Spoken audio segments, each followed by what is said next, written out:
அந்த பகைவர்களுக்கு இப்போது பாடம் கற்பிக்க நேரம் வந்துவிட்டது. வாருங்கள் நண்பர்களே. விஜயநகர மன்னரின் தாயார் இயற்கை எய்தும் முன் ஒரு மாம்பழம் சாப்பிட ஆசைப்பட்டார். ஆனால் அதை சாப்பிடும் முன்பே அவர் இறந்துவிட்டார். அரண்மனை புரோகிதர்கள் மன்னரிடம், உங்கள் தாயின் ஆன்மா சாந்தியடைய எங்களுக்கு தங்க மாம்பழங்கள் தானம் செய்ய வேண்டும் என்று ஆசை காட்டினார். மன்னரும் அவர்கள் கேட்டபடியே தங்க மாம்பழங்களை வழங்கினார். இதை கேள்விப்பட்ட தெனாலிராமன் அந்த பேராசைக்கார புரோகிதர்களுக்கு ஒரு பாடம் புகட்ட நினைத்தார். தன் தாயின் நினைவாக தானம் தரப்போவதாக கூறி புரோகிதர்களை தன் வீட்டிற்கு அழைத்தார் தெனாலிராமன்.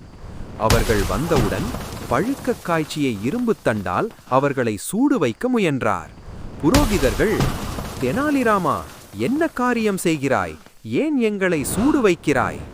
தெனாலிராமன், என் தாயார் வாத நோயால் அவதிப்பட்டு இறந்தார். அவருக்கு சூடு வைப்பதே கடைசி ஆசையாக இருந்தது.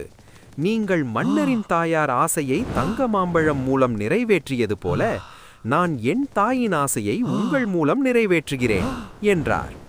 தங்கள் தவறை உணர்ந்த புரோகிதர்கள் மன்னரிடம் பெற்ற தங்க மாம்பழங்களை திருப்பித் தந்துவிட்டு அங்கிருந்து ஓடினர்.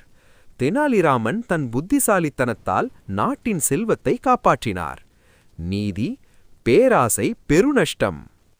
இந்த கதை பிடிச்சிருந்தா லைக் பண்ணுங்க.